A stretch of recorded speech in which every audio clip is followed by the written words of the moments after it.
My vám přejeme hezké dobré ráno, 7 hodin a 13 minut. Barco, říkáš to správně, jasno, jasno. A s námi už je tady Ladislav Rubáček, umělecký řezbář. Ahoj. Dobré ráno. Láďo, ahoj. A Láďo, už tady vidíme tvoje výtvory. Za chvilku si teda zjistíme, jak se k tomu dopracovat, k něčemu takovému. Ale jak ty jsi se k tomu dostal, protože ty to neděláš tak dlouho? Ani ne, no, to bude tak 3-4 roky. A vlastně já jsem studoval na vysoké škole a měl jsem docela dost volného času, protože jsme měli praxe a bylo to takový to. Tak doma jsme neměli stůl na zahradě, tak jsem se snažil vyrobit nějaký stůl a pak jsem si objednal takovou malou frézku a udělal jsem mámě dárek, což byla moje první řezba. Co to bylo? Anděl? Andělíček takový jednoduchý. To není zrovna ale úplně jako jednoduchá věc na začátek, ne? No, ona byla taková, jenom takový jakoby relief, dá se říct, že to nebylo tak do hloubky takový jako plastický, ale že to bylo jenom takový relief. No a to mě to chytlo a začal jsem dělat ty sošky, začal jsem se v tom zlepšovat. No a pak jsem vůbec zjišťoval jako okolo těch lampiček, jak bych to mohl zvýraznit tu řezbu, aby to bylo takový hezčí. Tak jsem právě vymyslel ty lampy, no. Tuším správně, že líp to ještě vypadá ve tmě? Kdy vlastně to jako, že ho správně osvětlíš, my teď i vidíme fotografie. Ve tmě to nejvíc vynikne, protože... Láďo, jak dlouho to trvá něco takového udělat? Ten kolibřík třeba, na který jsi ukazoval, tak ten je kolem 40-45 hodin práce. To je teda nářez. Ale je to nádhera teda, je to krásný. Ten byl dost složitý, no, protože i jsem tam musel hodně lepit a jak on jakoby lítá, tak je spojený s tím květem, takže aby to drželo, tak to není úplně sranda to pospojovat všechno dohromady. A třeba ty kávový zrnka, ty jsou rychlejší? Ty jsou rychlejší, tam třeba to jedno kávový zrno dělám kolem 3-4 hodin. Co se týká dřeva, jaký na to používáš? No, v tom já se právě vyžívám, takže třeba na ty podstavce používám takový vzácnější dřeva. Tady třeba u těch kávových zrn máme olivu a tady ty ostatní dvě lampy, tak to je vlastně javor vlnkatej. Když se podíváte na ten povrch, tak je takovej, má v sobě takové vlnky, což se většinou právě používá na hudební nástroje třeba, protože pak to dřevo líp zní, jak tam jsou ty vlnky vlastně. Tak je takový vzácnější, takže používám takovýhle dřeviny a na ty řezby nejradši používám tady třeba ten americký ořech, což je na těch kávových zrnách. A to je i tady? Jo. To je taky americký ořech? Ano, takhle vypadá právě nenatřené. A co máš s sebou za výbavu? A ukážeš nám teda kousek tvojí práce během toho? Určitě. Tak já vlastně nejsem úplně klasický řezbář. Ale to je trošku jak u zubaře. No. Za starých dobrých časů. Tohle to jsou, ale to je vtipný, protože tyhle ty vrtačky jsou fakt jako na zuby. Dělají se s tím takový ty různý náhrady, se s tím brousejí a tak, ale já to používám vlastně na tu řezbu. Takže já nejsem úplně klasický řezbář, ale spíš takový, dá se říct, moderní, protože využívám takovýhle ty frézky různý na to. Tady mám větší, která má takový větší výkon a můžu s ní brát takové velký úběry a pak tady mám tuhle menší, líp se s ní jakoby dělám, mám takovou větší volnost, tady to je takový tuší, ale tady do té jdou právě takový různý malý frézky, kterými pak dělám ty detaily, třeba oko na tom kolibříkovi a tak dále. Ale vlastně je dobrý vidět, že na to není potřeba extra prostoru, protože ti stačí opravdu stoleček a ta mašinka. Přesně tak, záleží teda, co pak člověk chce dělat, ale třeba když máme tu fošnu a chci z toho udělat to kávový zrno, tak já ho nejdřív potřebuji vyříznout na nějaký pile, že jo. Ručně by to trvalo dlouho, ale taky je to možný, takže člověk nepotřebuje na to úplně nějakou velkou výbavu, může třeba dělat jenom do nějakých větví, nějaký tváře a tak dále. A prsty máš všechny? Prsty mám všechny. Kontroluju to, zaplať pánbůh. Teďka v týdnu jsem se trošku zbrousil, ale jinak zatím jako se mě nic hroznýho nestalo za ty 3 roky. Vlastně jako naučit se to a zdokonalovat se v tom, jako to přináší různý bolístky, ne? No, dá se říct, hlavně ale psychický, si myslím. Jak to? Jako, no, u mě žádný fyzický nebyly, nějaký, jako že bych si uříct prst nebo něco takového. Člověk musí být prostě opatrný, ale psychický kvůli tomu, že nepovedlo se mě za to oko, takže můžu celou řezbu zahodit a můžu začít novou. Třeba je to po 10 hodinách práce, takže je to takový, někdy je to takový frustrující. To znamená, že ty si říkal, že tohle trvá třeba 45 hodin, ale to je ta čistá práce, během toho se to může pokazit, můžeš to dělat znova, takže některé ty výtvory trvají mnohem díl. Jo, protože třeba tady u tohohle stromu, ne na magnetu, ale třeba tady máme tu větvičku, tak ta se mě 2krát zlomila, když jsem to řezbařil. Není to vidět, protože mám takový hnědej vteřiňák, kterým to nalepím, ale vlastně byla zlomená. Jo. Takže... No i ta koruna je zajímavě udělaná. No, ta je na tom stromu právě nejpracnější. To bych si myslel.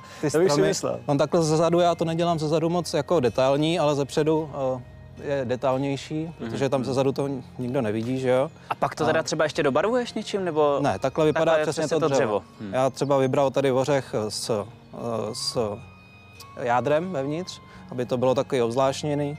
A pak už to je natřený jenom olejem. Tak Láďo, pojď nám ukázat, jak to vzniká. určitě. Dej se do toho. Už si takhle někdy tvořil v zhruba 7 stupních venku, Asi ještě ne. když ti šla pára od pusy. Říkal si, že zranění si moc neměl, tak třeba bude konečně nějaký. To tady otestujeme.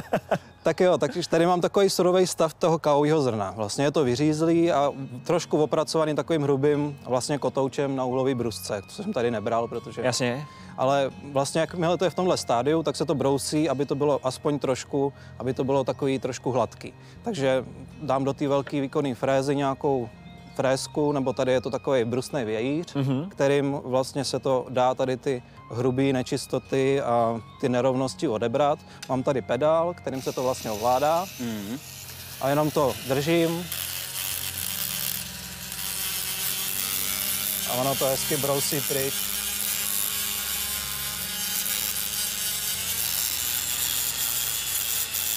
A když to pak děláš jemnější, tak je to vlastně ta samá technika, jenom dáš jemnější ten brousící papír? Dá se říct, a ono se to dá hlavně dělat různýma způsobama. Jo? Může se tam dát klidně tato fréska a dělat to zase jakoby tahem k sobě. Já jsem tam měl teda špatnou, to je jedno, ale dá se to dělat různýma fréskama, dá se říct.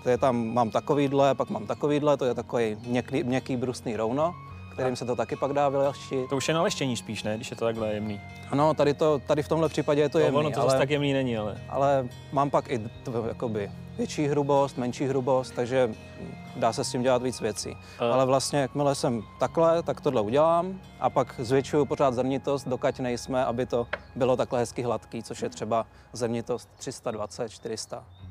To potom, jaký to bude mít ten detail, ten výsledek, tak to je tvoje představivost, nebo máš podle nějakého obrázku tvoříš, nebo jak to funguje? Záleží jak kdy, tady těch kávových zrna, těch jsem dělal už dost, takže tam jedu fakt jako... Už to znáš. Tady už to plus minus znám, jak to vypadá, ale třeba ten kolibřík, tak toho mám různé fotky, vždycky si dělám nákresy ze všech stran, abych se měl pak čeho chytat, no, třeba ty křídla, abych věděl, kde mám dělat ty letky a tak dále.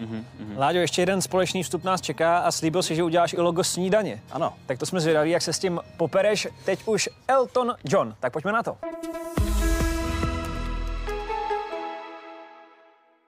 Osm hodin 34 minut. Já vám přeju krásné ráno, předpokládám, že ty taky. A já taky. A Láďo, předpokládám, že ty taky. Já taky. Já jsem vyrůstal na malé vesnici a babička, když viděla, jak pracuju, tak mi říkala: hochu, ty se dobře uč. Jo, to ví nic jiného nezbývá, ty na ty ruce zas tak šikovnej nejsi, ale rozhodně, ručičky. kdyby viděla Láďu, tak nic takového neříká.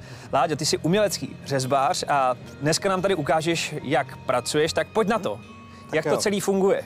Tak, minule jsme si teda ukázali, jak se tady zbrousí tady ta zadní strana a teďka se podíváme, jak bych udělal vlastně tu prasklinu toho kávového zrna neprostřed. To je dobře, že nám děláš kafe, ano, správně ve snídani. To se hodí na ráno. Mám tam takovou kulatou frésku, která má takový 2 zuby ostrý, takže to bere fakt hodně a vlastně akorát mi to teda nefunguje. Tobě to nejde. Nemáme šťávu. Jo, dobrý, dobrý. Dobře, tak. A už jedem.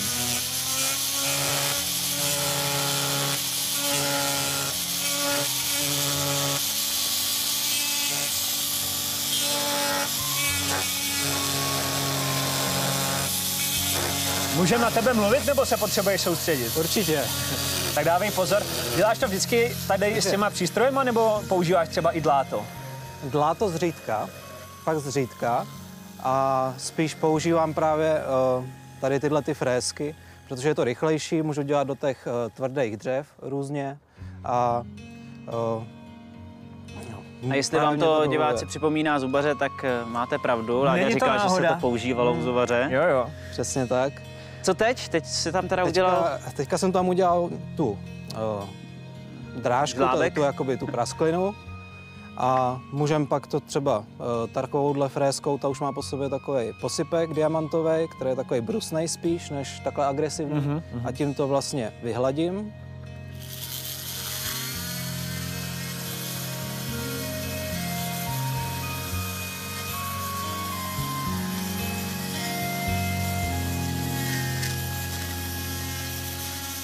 Ty jsi říkal, že to kávový zrno vlastně zas tak těžký na tu práci není.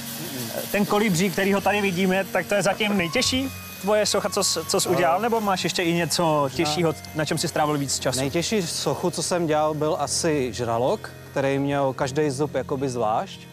Takže to bylo fakt hrozný a to bylo snad 60 hodin práce, no, 65 hodin práce. Takže to bylo takový extrémní, ale jinak tadyhle ty stromy dělám většinou běžně a ty jsou kolem 25-30 hodin. Takže většinou se to takhle pohybuje kolem těch 20 hodin.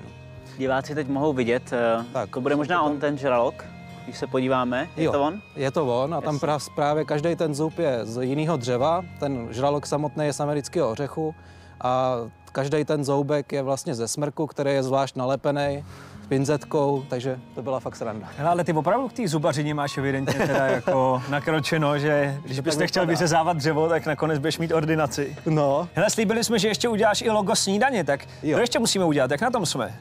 Tak, to jsem si připravil vlastně. To tady máme, jakmile bych tohle udělal, takhle, jak jste viděli, takhle bych to vlastně vyřezbařil, už by to bylo jemňoučký, takže takhle to potom vypadá. Udělal bych tam třeba i takovouhle prasklinku, takovou menší frézkou zase, ne takhle velkou. A pak jsem si tady připravil takovouhle malinkou frézku na ten nápis.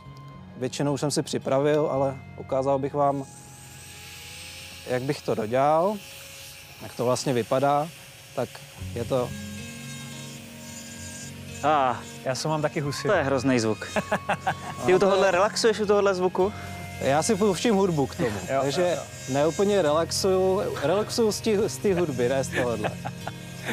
Ale ty jsi na tohle fakt hodně citlivý. To je něco pro mě, no. Já taky nemám rád zubaře, ale tohle je fakt frézka, jako co používají zubaři. No. Ty jsi samouk? Já jsem samouk, všechno jsem se, ono totiž, jak se říká na internetu je všechno, tak tohle to tam právě moc není. No. To k tyhle řezbařině minimálně k tyhle ty moderní. Takže jsem se vlastně všechno musel naučit sám a pořád se učím. Třeba před rokem bych si na toho kolibříka vůbec netroufnul, protože už to je taková trošku vyšší dívčí, ale už teďka se mě povedl, tak třeba se budu dál zlepšovat. A je to pořád teda jenom koníček? No, ano, dá se říct. Já po práci zalezu si do dílny, pustím si hudbu a No ne, protože aby diváci věděli, tak ty tvoje výtvory jsou známý i mimo Českou republiku. Slyšeli jsme, že v Americe je o to zájem. Do Ameriky jsem posílal vlastně 2 lampy, teďka tam budu dělat 3, tak se to tam trošku rozkřiklo. Trošičku jenom, tady do Česka jsem přece jenom dělal většinu těch řezeb, ale do té Ameriky jsem teďka posílal, no.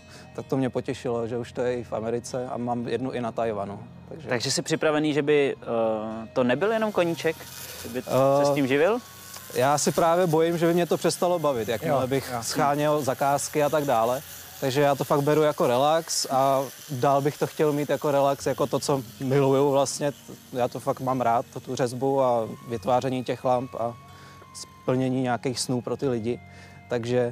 Láďo, tvoje přítelkyně ti prý řekla, že se zbláznil, když jsi říkal, že to budeš dělat. Tak pořád si to myslí, nebo už změnila názor? Ne, už změnila názor. A ono to bylo jako všichni. I doma, že jo, jsem se připravoval na nějaké zaměstnání v té vysoké škole a najednou jsem si usmyslel, že budu dělat lampy. Takže, ale už je to teďka v pořádku, už se jim to líbí. Tak jenom, abych to vysvětlil, teďka si tady, jsem to tady trošku vyčistil, dodělal jsem to písmenko E s háčkem a navoleju to. Vždycky tu povrchovou úpravu používám tady ten přírodní volej. Je to vlastně, může se to používat i na prkínka, protože je to food safe, jak se říká. A to ochrání to dřevo, nebo to jenom dobarví? Zároveň ochrání a krásně to právě zvýrazní tu kresbu toho dřeva, když se podíváte. Ale asi to nebude úplně levný koníček, ne? Protože přece jenom to vybavení, to kvalitní dřevo. Není to úplně levný. Hlavně ty stroje teda, no. Ta pásová pila třeba, nebo ty větší brusky. To je relativně drahý, tady ty frézky, to ještě není tak nic hroznýho, ale ono se to nasčítá s tím dřevem. No. Ale já jsem začínal s frézkou ani ne za 1000 korun, takže není potřeba mít takovýhle extra vybavení. No tak jo, hele, tak děkujeme za ukázku. Jenom vidím tady, že to dřevo je prasklý, vlastně takový ty přirozený prasklinky. Dá se proti tomu něco dělat, aby tohle se nedělo? Určitě taky se to dá, ale já to tam většinou nechávám a když je to fakt hodně, když by to narušovalo strukturu třeba té lampy, tak to přilepím nějakým vteřiňákem nebo nějakým epoxidem dvojsložkovým a tak dále. No tak Láďo, tak moc děkujem, ať se ti moc daří.